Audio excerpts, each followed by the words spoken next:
खनिज एवं यक्ष के बीच क्या लिखे हैं?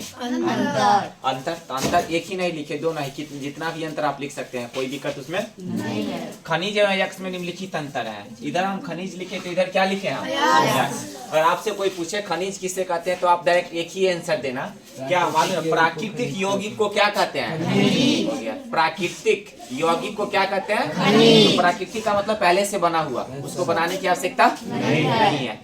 यौगिक, तो यौगिक प्राकृतिक यौगिक को क्या कहते हैं हम? खनिज। और ये बोलना धातु, तो धातु से जो निष्कर्षण करता है उसे हम क्या कहते हैं? धातु से क्या करते हैं? निष्कर्षण। जो पदार्थ धातु से निष्कर्षण करते हैं उसे हम क्या कहते हैं? अब इसको समझेंगे तो एक वर्ड में अगर हम पूछे या हमारे अलावा कोई भी अगर पूछे तो यही आंसर कोई भी माने लॉन्ग आंसर देने की कोई आवश्यकता ही नहीं, एक वर्ड में आंसर देंगे। अगर लिखाए 5 लाइन के, कुछ ऐसे बच्चे हैं उसको दिमाग में चलता है क्या मालूम है सर, आप 1 लाइन के बोले ना तो 1 लाइन के ही लिखा दीजिए, लेकिन ये एग्जाम में हमेशा 2 मार्क्स के क्वेश्चन आता है तो हमें कितने नंबर को लिखना होगा? 2 नंबर, यानी 5-5 लाइन लिखना होगा, इसलिए हम ये आंसर देते हैं। अब खनिज का मतलब क्या होता है? खनिज का मतलब ऐसा जो पहले से बना हुआ, वो किसी बनाया नहीं है। तो पहले से जिसमें कोई ऐसा पदार्थ, बहुत ऐसा पदार्थ है, पदार्थ में कोई कमी नहीं है, तो वह पदार्थ आज से हजारों करोड़ वर्ष पृथ्वी के अंदर जो पदार्थ मलबे के रूप में बिना ऑक्सीजन के, कैसे बिना ऑक्सीजन के दब गया, यानी जीव जंतु वनस्पति जितना है ना, आज से कुछ ऐसे वर्ष पहले कुछ नहीं था, सब एक नष्ट होकर पृथ्वी के अंदर क्या हो गया था? दब गया। अब दब जाने के बाद कुछ दिन बाद, यानी कुछ समय बाद हुआ क्या हुआ मालूम है? एक पठार बन गया, यानी एक पत्थर बन गया अजीब सा, और वह बहुतों ऐसा चट्टान में विभक्त हो गया। जब चट्टान में वह विभक्त हो गया ना, तो वह एक नया रूप धारण कर लिया। अब रूप धारण करने का मतलब व्हाइट ब्लैक नहीं, यानी एक अलग अलग रंग और अलग अलग डिपार्टमेंट में हो गया। सब कुछ हो जाने के बाद कुछ पता चला, जब उसको ये बोलता है मिट्टी को चलान किया गया, बहुत ऐसा जगह निष्कर्षण किया गया यहाँ पे क्या है, जैसे में हम यहाँ पे माटी निकलता है, माटी कोड़ते हैं तो क्या निकलता है? पानी निकलता है।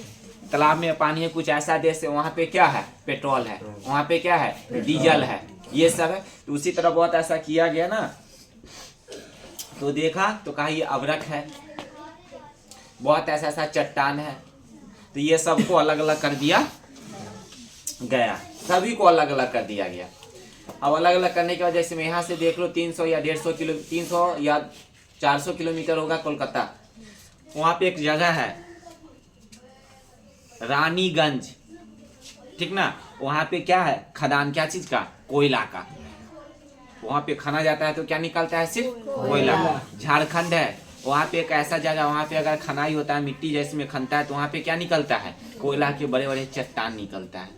तो उसी तरह यहाँ पर भी सारे जगह अलग अलग निष्कर्षणों करके और बताया है, इसमें कोयला है, पेट्रोल है, डीजल है, सोना है, चांदी है, अबरक है, एल्युमिनियम है, लोहा है, तांबा है, पित्तल है, सब एक निष्कर्षण अयस्क खनिज धातु पदार्थ है जो सारे जगह पाया जाता है। अब इसके बारे में अब हमको जानना है।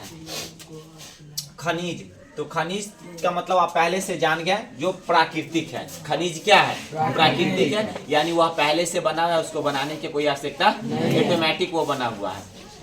अब पृथ्वी के भूपटल में प्राकृतिक रूप से पाए जाने वाले, अगर प्राकृतिक है तो प्राकृतिक के कहा? भूपटल में। तो भूपटल का मतलब क्या है? पृथ्वी के अंदर मलबे के रूप में दबा हुआ पदार्थ। कोई ऐसा व्यक्ति जिसमें कोई भगदड़ होता है, तो भगदड़ होता है, कस के दौड़ता है तो उसमें गिर जाता है, हाथ पैर टूट जाता है, या गिर गया या चपा गया।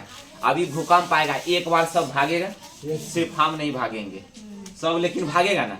हो सके कोई निकल गया, कोई गिर गया, भगदड़ मच जाएगा नहीं। तो यहाँ पे कह रहा है क्या? भूपट यानी पृथ्वी के अंदर, बाहर नहीं, में प्राकृतिक रूप से पाए जाने वाले तत्व, क्या चीज? तत्व या यौगिकों को खनिज कहते हैं। यानी पृथ्वी के अंदर पाए जाने वाले तत्व या यौगिक को हम क्या कहते हैं? खनिज कहते हैं। अब जैसे NaCl नमक है ना। अब देखिए फेल्सपार, ये भी एक क्या है? यौगिक खनिज है।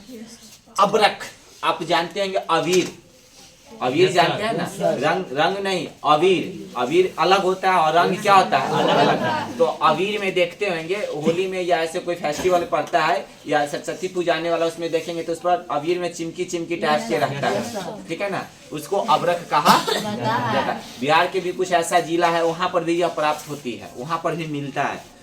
ये भी क्या है? प्राकृतिक यौगिक है। तो अबरक ये एक चमकीला पदार्थ है, एक ऐसा पदार्थ है चमकीला पदार्थ है जिस पर रख दिया जाता है। ये सभी खनिज है। ये सभी क्या है? खनिज। अगर आपसे हम पूछे जो खनिज का 2-3 उपयोग उदाहरण बताओ तो आप क्या बताएंगे? NaCl, फेल्सपार, उसका क्या बताएंगे? अबरक। अबरक तो डेली यूज करने वाला चीज है, अगर है या नहीं है फेस्टिवल में तो सब उपयोग करता है। दिमाग में आ गया। अब यहाँ पे कहता है आयक्स। क्या है? आयक्स। ये भी सेम उसी के तरह है। अब इसमें क्या है से देख लीजिए। कुछ स्थानों पर खनिज में कोई विशेष धातु काफी, कुछ विशेष धातु, तो धातु का मतलब सोना, चांदी, एल्युमिनियम, तांबा, हीरा, माने बहुत ऐसा चीज है। लेकिन ये सब क्या है? धातु है, लेकिन सब अलग अलग प्रकार के धातु है। एक प्रकार के धातु नहीं है। कोई विशेष धातु काफी मात्रा में होती है, यानी ज्यादा मात्रा में होती है। वह धातु कितने मात्रा में होती है? बहुत, यानी अत्यधिक होती है, जिससे निकालना लाभकारी होती है। जिससे निकालना क्या होती है? लाभकारी। लाभकारी का मतलब उसको हम निकालेंगे, उसको उपयोग में आएगा, उससे फायदा होगा। अगर कोई भी चीज अगर फायदा ना हो तो क्या मानव कुछ करेगा? अभी आपको पढ़ाई से फायदा नहीं रहेगा, क्या आप पढ़ेंगे? नहीं। अगर पढ़ाई से फायदा है, अगर एग्जाम नहीं होगा तो क्या बच्चा पढ़ पाएगा? नहीं। कहेगा हम तो एग्जाम के लिए पढ़ते, कुछ कहता है ज्ञान के लिए पढ़ते हैं, कुछ कहता है ऐसे ही हम पढ़ लेते हैं। तो फायदा है ना आपको पढ़ाई से। अब यहाँ पे कहता है इन खनिज को अयस्क कहते हैं। ये भी खनिज है, लेकिन यह धातु है। ये भी खनिज है, उसी के तरह ये भी मिला, लेकिन यह क्या है? धातु है। जैसे हेमेटाइट, बॉक्साइट, ये सभी अयस्क है। ये सब क्या है? अयस्क ना। ये सभी क्या है? अयस्क। अब एग्जाम में इसमें 3 क्वेश्चन आता है, पूछेगा धातु क्या बोलता है? खनिज और अयस्क का 2 उपयोग बताए। ऑब्जेक्टिव में कोई ऑप्शन दिया, कहा ये है या नहीं। उसके बाद क्या आएगा? अयस्क खनिज में क्या होता है? अंतर होता है। समझे या नहीं? इसमें अगर कुछ कहना है तो बोलिए।